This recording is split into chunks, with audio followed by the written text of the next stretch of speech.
Tá aí, Andresa, final das investigações aí da PF. Agora as investigações passam para o Supremo Tribunal Federal, que manda para a Procuradoria-Geral da República, que volta para o Supremo Tribunal Federal, mesmo caminho da suposta trama do golpe. Ou seja, muito provavelmente deve seguir também o mesmo resultado, né? Deve seguir aí pela investigação do Supremo também. Pois é, não vai sobrar um Bolsonaro para contar a história, né? Tá todo mundo enrolado aí com o nome lá na Polícia Federal, né? Já tem o Eduardo Bolsonaro, Jair Bolsonaro, agora o Carlos Bolsonaro, a Michele Bolsonaro também já apareceu.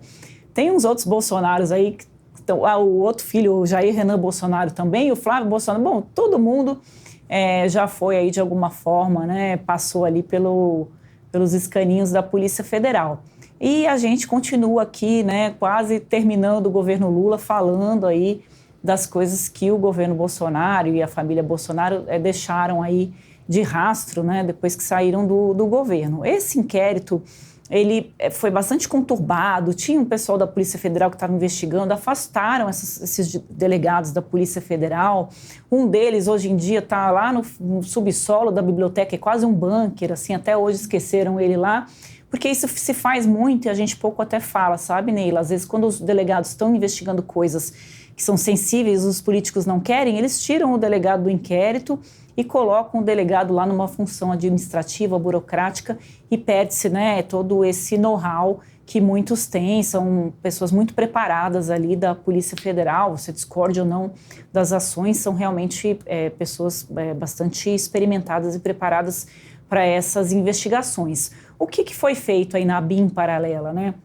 Se criou ali um sistema de espionagem, né, dos adversários do Jair Bolsonaro, das pessoas que o Bolsonaro sentia algum incômodo, para tentar capturar ali informações que tivessem interesse ali do governo. Então foi algo muito grave que se fez, muitas coisas que ocorreram no país que agora está se fazendo, né?